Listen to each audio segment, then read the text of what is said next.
आज हम आपको सुल्तानुल मशाइख ख्वाजा निज़ामुद्दीन औलिया का शजराए नस्ब दिखाने जा रहे हैं, जिन्हें बरे सगीर पाक व हिंद के अजीम तरीन सूफी बुजुर्ग के तौर पे जाना जाता है। चुनाचे आज की वीडियो में हम खास तौर पे देखेंगे कि ख्वाजा साहब का शजरा हजरत अली रजी अल्लाह ताला अन्हो से कैसे चलता है और इनके शजरे में अहले बैत के कितने इमाम आते हैं। ये खानदान किन वजूहात की बिना पर मदीना छोड़ने पे मजबूर हुआ और ये लोग बरे सगीर तक कैसे पहुंच गए। इसके साथ साथ ख्वाजा साहब की औलाद से होने का दावा करने वाले आज हिंदुस्तान के किन दो इलाकों में पाए जाते हैं। व्यूअर्स, मैं हूं एहतशाम अरशद और आप देख रहे हैं द इंफोटेनमेंट चैनल। इस शजरे को समझने के लिए हमें नबी पाक सल्लल्लाहु अलैहि वसल्लम के खानदान बनु हाशिम में हजरत अली पे जाना पड़ेगा, जो आप सल्लल्लाहु अलैहि वसल्लम के चचाजाद भाई और दामाद थे। हजरत अली रजी अल्लाह ताला अन्हो की पहली शादी आप सल्लल्लाहु अलैहि वसल्लम की छोटी और चहेती बेटी हजरत फातिमा रजी अल्लाह ताला अन्हा से हुई, जिनसे आपके 3 बेटे और 2 बेटियां पैदा हुई। और व्यूअर्स, ख्वाजा निज़ामुद्दीन औलिया का शजरा आपके छोटे बेटे हजरत हुसैन रजी अल्लाह ताला अन्हो से चलता है, जो सन 626 ईस्वी या हिजरत के चौथे साल मदीना में पैदा हुए। हजरत अली और हजरत हसन की शहादत के बाद आपको तीसरा इमाम माना जाता है। व्यूअर्स, अगर आप अलैहिस्सलाम की औलाद की बात की जाए तो आपकी 5 बीवियों से 3 बेटे और 4 बेटियां पैदा हुईं। ताहम आप अलैहिस्सलाम की नस्ल आपके तीसरे बेटे हजरत ज़ैनुल आबिदीन से चलती है, जो अपने वालिद की शहादत के बाद चौथे इमाम भी माने जाते हैं। ख्वाजा निज़ामुद्दीन औलिया का शजरा भी इन्हीं से चलता है। कहा जाता है कि करबला के बाद उन्होंने अपनी बाकी की जिंदगी दुनिया से अलग थलग इबादत में सर्फ की और बनु उमैया के खिलाफ उठने वाली किसी भी तहरीक का हिस्सा ना बने। कहा जाता है कि उन्हें उमवी हुक्मरान अल वलीद ने जहर दे के शहीद किया था। उनकी शादी हजरत हसन रजी अल्लाह ताला अन्हो की बेटी हजरत फातिमा बिनते हसन से हुई, जिनसे उनके 4 बेटे पैदा हुए। ताहम उनकी बाकी की बीवियों से भी कई औलादें पैदा हुईं। कहा जाता है कि उनके एक बेटे हजरत जैद ने उमवियों के खिलाफ बगावत कर दी और बनु उमैया के खिलाफ मैदान जंग में आ गए, जिसके नतीजे में उमवियों ने बहुत बेदर्दी से उन्हें शहीद किया। उनकी शहादत अहले तशियों की जैदी शाह की बुनियाद बनी। व्यूअर, जैदी मकतब फ़िक्र के लोग हजरत जैद को 5वां इमाम मानते हैं। जहाँ तक ख्वाजा साहब की बात है तो उनका शजरा हजरत जैन के बड़े बेटे मोहम्मद अल बाकिर से चलता है, जो 12 इमामी शाह के नज़दीक अपने वालिद के बाद 5वें इमाम थे। आप सन 676 ईस्वी में मदीना में पैदा हुए और इनकी सबसे खास बात ये थी कि ये अपने वालिद और वालिदा दोनों की तरफ से सैयद थे। मतलब आपका शजरा दोनों तरफ से नबी आखिरुज़्ज़मा हजरत मोहम्मद सल्लल्लाहु अलैहि वसल्लम से जा मिलता है। अपने वालिद की तरह आप भी अपनी पूरी जिंदगी सियासत से दूर ही रहे और अपना ज्यादातर वक्त इल्म और दानाई में सर्फ किया। कहा जाता है कि उमवी हुक्मरानों ने कई दफ़ा इन्हें जेल में डाला और मुख्तलिफ रवायात में आता है कि इन्हें जहर देने में भी उमवियों का ही याद था। इमाम बाकिर के बाद इस शजरे में उनके जानशीन हजरत जाफर अस-सादिक आते हैं। वो अहले तशियों के 6ठे इमाम होने के साथ साथ 2 मशहूर सुन्नी उलमा इमाम अबू हनीफा और इमाम मालिक के उस्ताद भी माने जाते हैं, जो सुन्नियों के हनफी और मालकी मकतब फ़िक्र की बुनियाद थे। व्यूअर्स, इनके दौर में अब्बासी इनकलाब अपने उरूज पे था और हुकूमत उमवियों के हाथ से निकल के अब्बासियों के हाथ में जा रही थी। लेकिन कहा जाता है कि इन्होंने उमवी या अब्बासी किसी की भी हिमायत ना की। यही वजह थी कि उन्हें कई मौक़ों पर अब्बासी हुक्मरानों की तरफ से हिरासा किया गया और बिला आखिर अब्बासी खलीफा अल मंसूर ने उन्हें जहर दिलवा के शहीद कर दिया। उनकी शहादत के बाद अहले तशी मजीद 2 हिस्सों में तकसीम हो गए।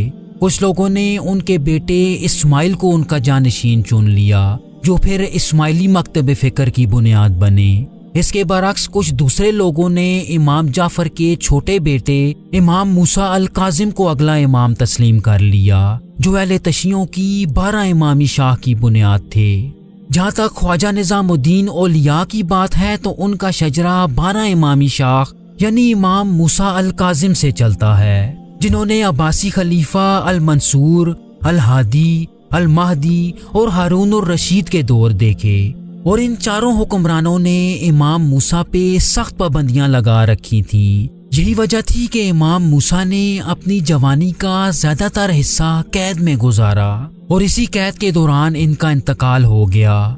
कहा जाता है कि अब्बासी खलीफा हारून ने बगदाद में उनकी लाश की नुमाइश भी कराई ताकि लोगों को ये यकीन आ जाए कि उनकी मौत हो चुकी है।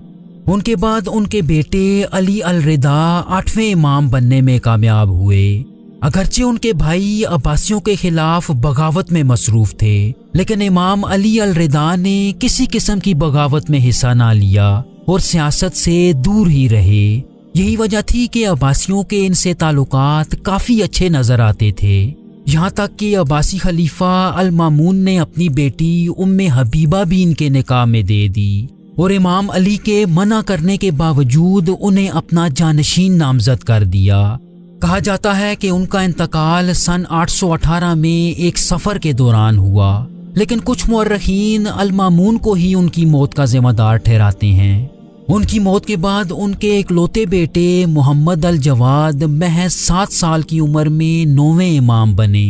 व्यूअर्स, इमाम मोहम्मद अल जवाद ने छोटी उम्र होने के बावजूद कई उलूम पे अबूर हासिल कर लिया था। इनकी खास बात यह है कि इनके बेटे मूसा अल मुबारका की नस्ल से मौजूदा दौर के रिजवी ताल्लुक रखते हैं, जो आज बरे सगीर पाक व हिंद के मुख्तलिफ हिस्सों में पाए जाते हैं। कहा जाता है कि अब्बासी खलीफा अल मामून ने इन्हें बगदाद में अपने महल में बुलवाया और अपनी एक बेटी इनके निकाह में दे दी। और मुअर्रिखीन लिखते हैं कि उनकी इसी बीवी ने अपने चाचा और अगले अब्बासी खलीफा अल मोतसिम के कहने पे इन्हें जहर दे दिया था।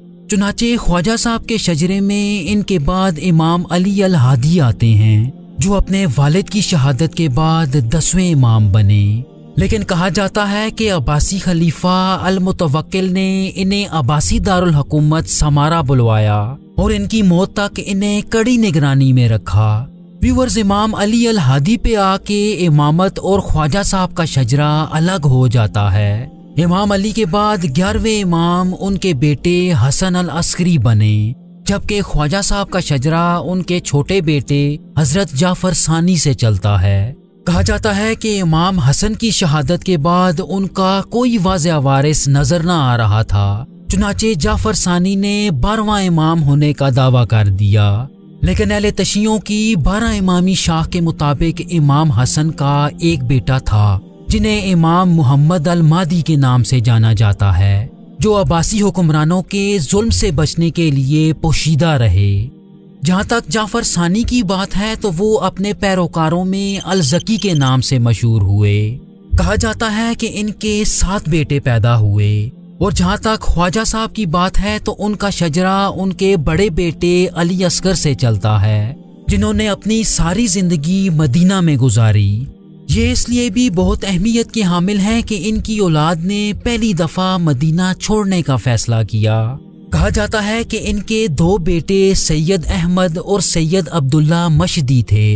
इनमें सैयद अहमद ने मदीना से ईरान के शहर निशापुर की तरफ हिजरत की, जहां आज भी उनकी औलाद पाई जाती है, जबकि उनके दूसरे बेटे सैयद अब्दुल्ला मशदी, जैसा कि उनके नाम से भी जाहिर है, उन्होंने ईरान के सूबे मशहद की तरफ हिजरत की। चुनाचे उनके बाद इस शजरे में सैयद अहमद, सैयद अली और सैयद हसन मशहद में ही मुकीम रहे। लेकिन सैयद हसन के बेटे सैयद अब्दुल्ला ने अपने खानदान के साथ मशहद से बुखारा की तरफ हिजरत की, जो मौजूदा उज़्बेकिस्तान का एक शहर है। और व्यूअर्स, ये शहर सैयदों के शजरे में इंतहाई अहमियत का हामिल है, क्योंकि दुनिया में पाए जाने वाले ज्यादातर सैयदों का ताल्लुक मदीना के बाद इसी शहर से बताया जाता है, जो अपने नाम के साथ इसी इलाके की निस्बत से बुखारी भी लगाते हैं। चुनाचे बुखारा में रहते हुए सैयद अब्दुल्ला के 2 बेटे पैदा हुए और निज़ामुद्दीन औलिया का शजरा उनके बेटे सैयद अली से चलता है, जो ख्वाजा साहब के दादा थे। व्यूअर्स, तारीखदान लिखते हैं कि इनके एक करीबी दोस्त और रिश्तेदार सैयद अरब बुखारी थे, जिन्हें ख्वाजा साहब के नाना के तौर पे जाना जाता है। कहा जाता है कि ये दोनों दोस्त मिल के बुखारा में तिजारत किया करते और इसी से इनका गुजर बसर हुआ करता। सन 1220 में जब चंगेज खान ने बुखारा का मुहासरा किया तो उसने इस इलाके की ईंट से ईंट बजा दी। चंगेज ने 15 दिनों तक बुखारा शहर का मुहासरा जारी रखा और यहाँ खून की होली खेलते हुए लाखों अफराद का कत्ल किया। चुनाचे ये दोनों दोस्त अपनी जान बचाते हुए अपने खानदानों के साथ बुखारा से हिजरत करके पहले गजनी और फिर मौजूदा हिंदुस्तान के इलाके बदायून उत्तर प्रदेश में आबाद हुए। सैयद अली बुखारी के बेटे सैयद अहमद बुखारी थे, जो ख्वाजा निजामुद्दीन औलिया के वालिद थे। इनके बारे में आता है कि ये पेशे के लिहाज से एक ताजिर थे। इसके साथ साथ आप कुछ अरसा बदायून के काजी के ओहदे पे भी फाइज रहे। आपके वालिद ने आपकी शादी अपने दोस्त सैयद अरब बुखारी की बेटी सैयदा जुलेखा से कराई, जो ख्वाजा साहब की वालिदा थीं। अगर इनके शजरे की बात की जाए तो इनकी नस्ल भी चंद पुश्तें पीछे हजरत इमाम हुसैन से जा मिलती है, जिसका मतलब ये है कि ख्वाजा साहब नजीबुत्तरफैन सैयद थे। मतलब आपके वालिद और वालिदा दोनों का शजरा नबी आखिरुज़्ज़मा हजरत मोहम्मद सल्लल्लाहु अलैहि वसल्लम से जा मिलता है। बदायून में रहते हुए अक्टूबर सन 1238 में इनके यहाँ एक बेटा पैदा हुआ, जिसका नाम मोहम्मद निजामुद्दीन औलिया रखा गया, जो बाद में ख्वाजा निजामुद्दीन औलिया के नाम से मशहूर हुए। 5 साल की उम्र में आपके वालिद सैयद अहमद इंतकाल कर गए, जिसके बाद आपकी वालिदा आपको दिल्ली ले आईं, जहाँ ये बहुत मुश्किल से गुजर बसर किया करते। 20 साल की उम्र में आप पाकपतन शरीफ मौजूदा पाकिस्तान आए और एक सूफी बुजुर्ग बाबा फरीदुद्दीन गन शक्कर की शागिर्दी इख्तियार कर ली। कहा जाता है कि वो दिल्ली के मुख्तलिफ मकामात पे मुकीम रहे, लेकिन आखिर दिल्ली के एक मोहल्ले घियासपुर में मुस्तकिल तौर पे रहने लगे, जहां उन्होंने अपनी खानकाह भी बनवाई। व्यूअर्स, कहा जाता है कि उनके 600 से भी ज्यादा शागिर्द थे, जिनमें शेख नसीरुद्दीन चिराग देलवी और अमीर खुसरो का नाम सरे फहरिस्त है। आपका इंतकाल 3 अप्रैल सन 1325 को हुआ और उन्हें दिल्ली में ही दफन किया गया, जहां आज भी उनका मज़ार मौजूद है, जिसे निजामुद्दीन दरगाह के नाम से जाना जाता है।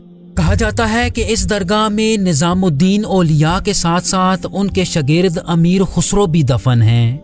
जहाँ तक उनकी औलाद की बात है तो उन्होंने शादी ना की, लेकिन मुअर्रिखीन लिखते हैं कि वो अपने भाई जमालुद्दीन की औलाद को अपनी औलाद समझते थे।